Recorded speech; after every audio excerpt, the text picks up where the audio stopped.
especialmente no Jardim Botânico, e um lugar super importante como a Escola Nacional, né, de Botânica Tropical. Então, eu falo a gente, porque quando vocês estiverem em contato comigo, vocês vão ver que além de mim, que eu idealizei a obra, tem um capítulo na obra também, mas tem outros colegas que são relevantes para a temática socioambiental na gestão de projetos, que também estão comigo nessa obra. Falei do livro pra caramba, eu me apresentei ainda, né? Eu sou Jamile, eu me chamo Jamile Marques, eu sou da Universidade Federal do Rio de Janeiro, fiz a minha biologia lá, minhas ciências biológicas. Depois tive a honra de fazer o programa de pós-graduação em ecologia, hoje liderado pela professora Rita. E eu também atualmente, na verdade já há um tempo, né? A primeira disciplina foi em 2017, já desde 2017 colaboro com o programa de pós-graduação ministrando a disciplina que tem essa temática, né? Que fala em conceitos e ferramentas para a gestão de projetos. Eu fiz na MBA em gestão de projetos, né, de fevereiro, e aí o que eu percebi? A nossa área é uma área muito projetizada, né? Eu imagino que vocês ou já estiveram em projetos ou estão em projetos agora. O próprio mestrado, o doutorado e o pós-doutorado, a gente pode entender que são projetos também, né? E tem um entregável final lá, que vai ser a tese, a dissertação. Então também é um projeto, né? E quando eu fiz essa disciplina, o que eu percebi?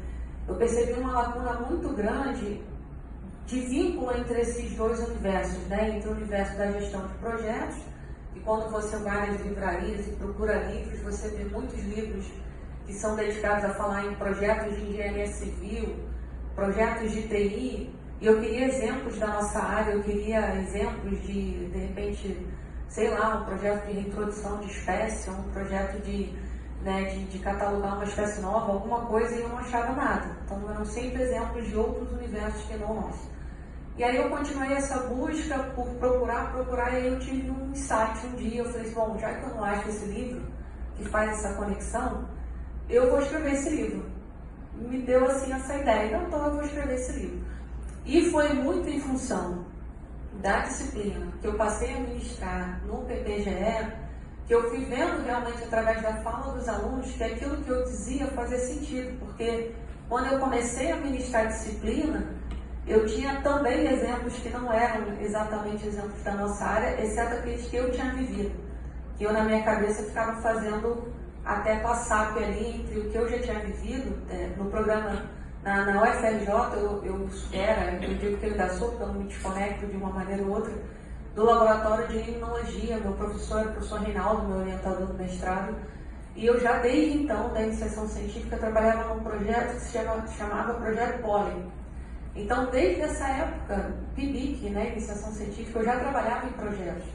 Então, o que eu levei para os alunos do PPGE foi uma tradução até com a SAP, do que eu aprendi lá na FGV, com o que eu vivenciei desde o Projeto Pólen, e fui tentando trazer exemplos para eles, mas eles também, conforme eles iam usando as ferramentas que eu levava para a disciplina, eles mesmos também iam criando exemplos, né?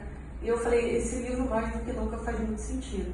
Então esse livro a gente publicou o primeiro livro em 2022, e esse, no meio do caminho, calhou do ICMBio, do André Macedo, que fazia doutorado na época, ele ia fazer a turma de 2019, é por isso que eu digo, pessoal, toda crise tem uma oportunidade ali nela, se a gente quiser olhar com calma. O André ia fazer disciplina em 2019. E foi uma disciplina muito interessante, porque na época eu estava no INEA, e eu juntei os alunos da UFRJ com os servidores da SES e do INEA, porque eu estava lá e eu sugeri essa ponte, né, para que houvesse a troca entre quem estava na academia e quem já estava no mercado de trabalho. E essa turma foi muito legal, só que o André não pôde fazer. E aí passou um tempo, o André fez contato comigo e perguntou se eu poderia ir lá em Carajás ministrar essa disciplina para eles. Aí seria para todo o MGI, né, para todo o núcleo de gestão integrada de Carajás. E aí foi super interessante, porque assim a gente começou essa parceria entre eu e o ICMBio. Quando eu estava ministrando para eles a disciplina, uma disciplina de uma semana inteira, eu fiquei muito encantada com a maneira com a qual eles lidaram com a disciplina, assim, muito engajados, muito interessados, querendo fazer, querendo aplicar. E aí eu falei para eles assim, durante a aula, eu vou escrever um livro, queria convidar vocês para participar do meu livro, escrevendo um capítulo, contando como é que vocês estão se apropriando do que eu estou aqui trazendo para vocês, ensinando, como é que vocês vão aplicar isso na prática. Top? Aí a gente, pô, adorei, a gente quer. E assim foi, o primeiro livro de 2022, eles estão no capítulo 8 desse livro, contando essa experiência. E era um livro, mas virou 2, porque a gente também decidiu fazer um livro que fosse como esse aqui, que é um livro de domínio público, é um livro que acredita na força da política pública, é um livro totalmente gratuito, a gente trouxe algumas unidades aqui para presentear vocês, e ele está disponível também para download. Então, é o que a gente quer difundir o cuidado, né, com a sociobiodiversidade através dessa publicação, porque os projetos, em última análise, são a ferramenta de transformação. É através dos projetos que, se bem sucedidos, a gente consegue chegar no resultado que a gente quer, que é a conservação da sociobiodiversidade. Então, assim nasceu esse livro. Então, nasceu o primeiro em 2022 e o segundo em 2023. E aqui a gente tem expoentes, a gente tem o professor Frederico Loureiro fazendo o prefácio, a gente tem o professor José Quintas escrevendo o capítulo também com a Mônica Serrão, são 2 servidores já aposentados do IBAMA, a gente tem a Cláudia Pocho, enfim, a Sandra Miscali e uma infinidade de pessoas, autores e praticantes, né, do que eles trazem aqui no livro. Então, com isso, eu acho que se vocês quiserem comentar alguma coisa, eu passo a palavra para vocês, mas eu já fico aqui super agradecida em nome de toda a equipe por vocês estarem deixando, né, e recebendo a gente nesse lançamento oficial do livro aqui no Rio, tá bom? Obrigada a todos e qualquer dúvida, fico à disposição.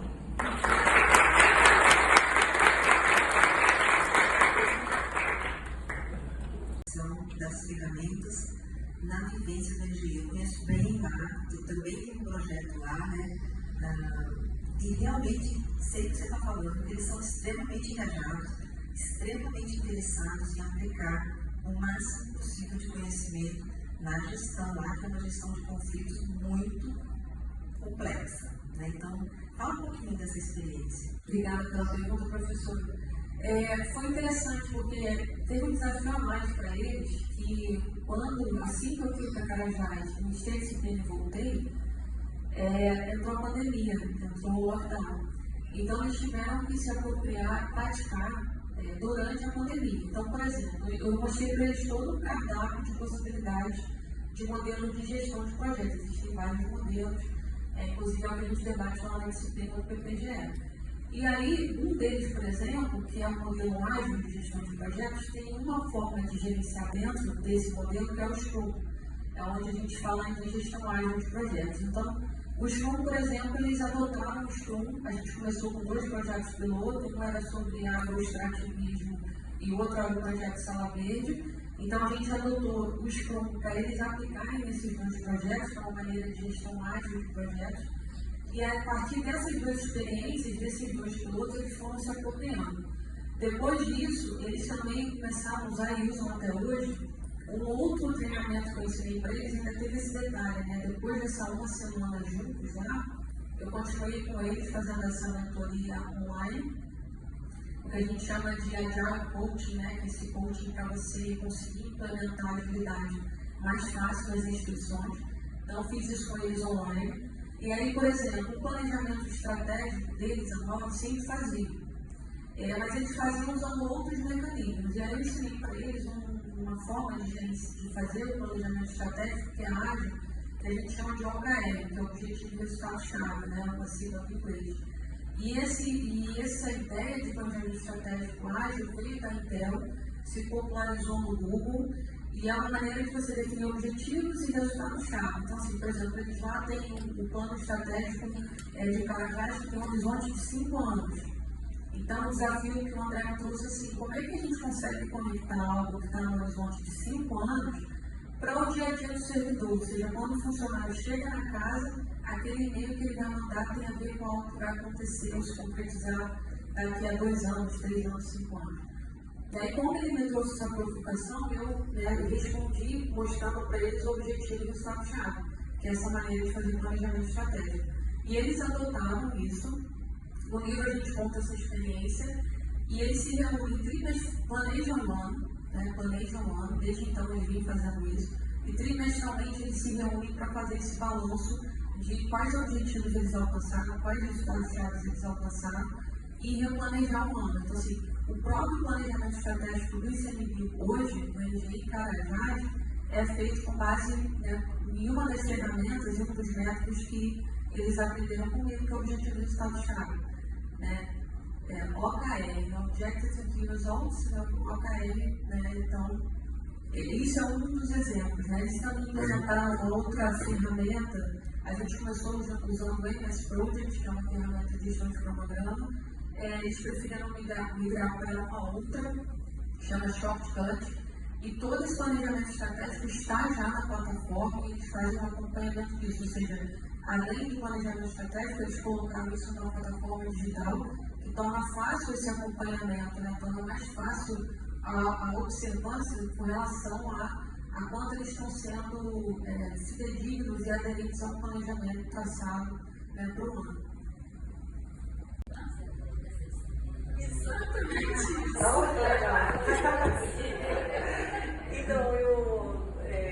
a gente, Claudinha também já foi coordenadora do programa profissional, acadêmico, Marinês também, eu sou coordenadora do programa profissional, né, pós-graduação. E aí eu queria, assim, a gente tem uma demanda muito grande dos nossos discentes por novas disciplinas, né?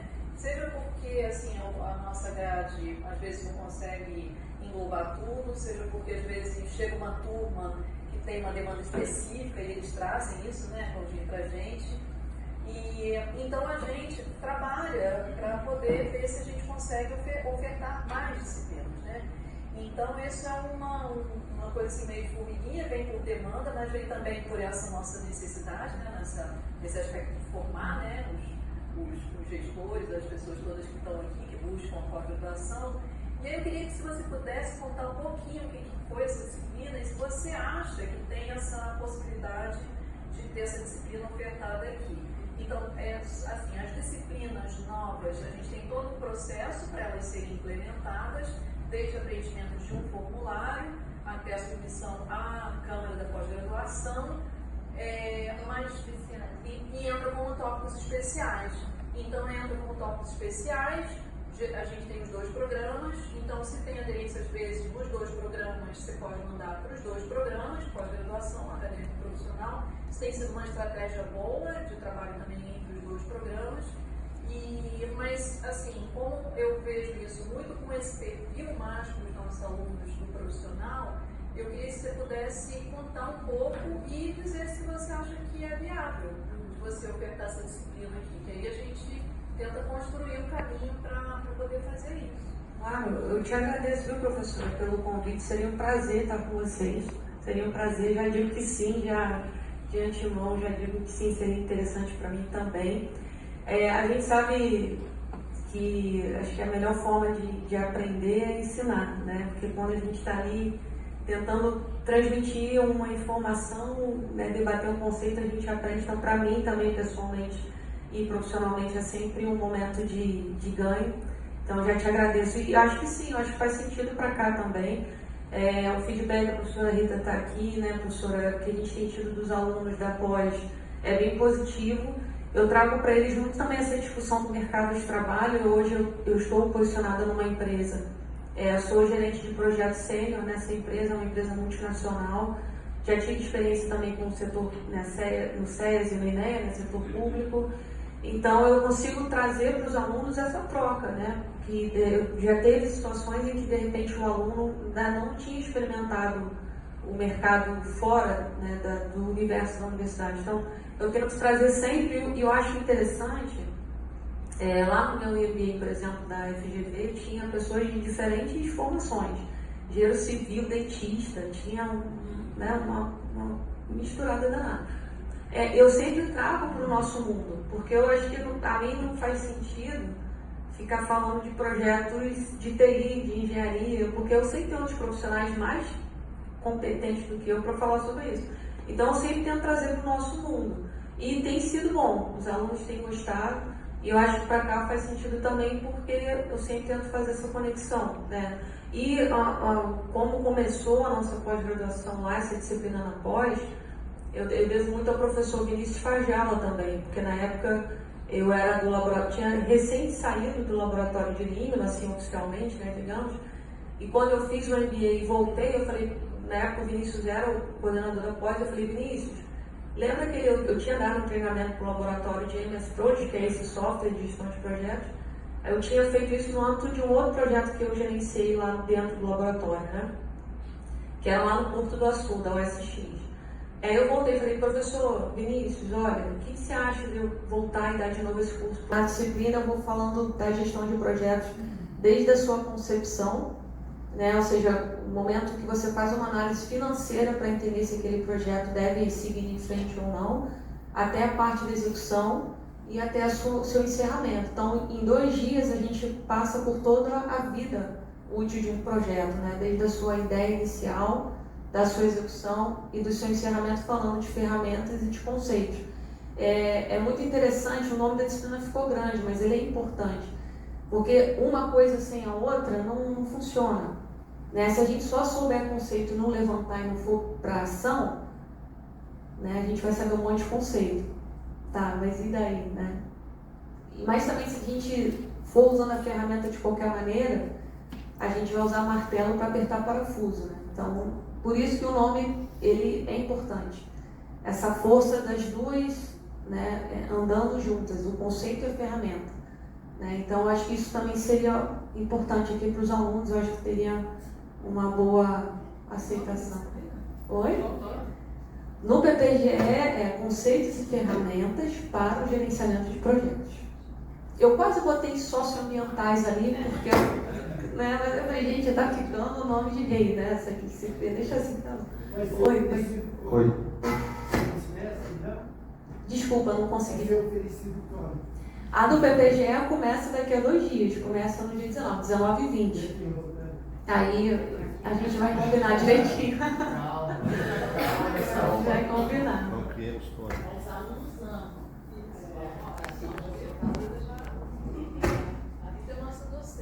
Ah, que legal. Que legal. Oi, boa tarde. Risonei, sou da Floresta Nacional do Tapajós. Trabalhei com o André há 5 anos. Ah, legal. Lá no NG de Trombetas. E atualmente ele é o coordenador lá em Carajás, né? Então, assim, eu gostaria muito que tivesse essa disciplina aqui, né? Se existir essa possibilidade. Porque assim, no Instituto, quando a gente entra muito cru, assim. Eu estou há 22 anos, né? Eu sou do IBAMA, depois fui redistribuído para o ICMBio. Então, às vezes, a gente é muito bom tecnicamente, depois de biólogo, agrônomos, florestais, mas quando a gente vai lidar com a gestão, com o gerenciamento, aí a gente acaba tendo muita dificuldade. O ICMBio agora, durante algum tempo, ele apoiou e tem um ciclo de formação interno no Instituto, que é o ciclo de formação em gestão para resultados. São 5 módulos, né? A gente trabalha aqui. E aí, assim, eu cheguei a fazer esse ciclo, mas eu gostaria de aprender um pouco mais, né? De poder, a gente tem muitos projetos acontecendo nas unidades de conservação, que nós, enquanto servidores, precisamos monitorar e acompanhar, não só na parte de conservação, mas projetos que levam políticas públicas, melhoria de qualidade de vida de ribeirinhos, quilombolas, indígenas, que estão nesses territórios. E eu até vou sugerir para o Instituto também, de consultar, ver se é possibilidade de termos um módulo, né, dentro do ciclo de formação para resultados, para os gestores de unidade de conservação. O ICMBio hoje tem um programa de gestão de desempenho, onde a gente tem que elaborar um planejamento a cada 3 meses, acho que é isso que o André também está fazendo, e já foi internalizado na casa, né, que é um programa de gestão de desempenho. A cada 3 meses a gente se compromete com entregas, né, e aí cada servidor tem que elaborar um plano de trabalho vinculado às entregas de cada unidade de conservação. Então, vai ser um desafio e já vou pedir para a professora pensar com carinho. E parabéns pela publicação. Eu queria saber como é que a gente acessa também depois essa publicação. Legal. Obrigada pela tua fala. Você lembrou bem, isso vem cascateando até o plano de trabalho de cada indivíduo. Era isso mesmo, o nosso grande desafio era como eu conecto o plano de trabalho ao PCE, né, que é o Plano de Conservação Estratégica. E aí uma solução que a gente encontrou para eles foi os OKRs, que eles se adaptaram bem e seguem usando. Bom, acesso à obra. A gente fez 1000, isso aqui é... Quem levar hoje aqui no evento, segura, porque esses, na verdade, são os últimos exemplares, né? Nós fizemos os 2 lançamentos, a gente guardou os exemplares de vocês aqui e agora é só o digital. Mas aí o digital é bom porque, né, vocês podem fazer um download. Eu acabei não trazendo nenhum QR Code para facilitar a vida de vocês, mas eu passo direitinho para as professoras. E aí vocês entram no site, que eu deixei o livro lá disponível, é só fazer um download. E aí pode postar no seu LinkedIn, no seu Instagram, pode compartilhar. É um livro de domínio público, é nosso, né, do Brasil, né? Então podem compartilhar à vontade, tá bom? E o físico vocês vão receber aqui no final, se quiserem que eu faça uma dedicatória, fico super feliz também. Então temos uma versão digital e a versão física, tá bom?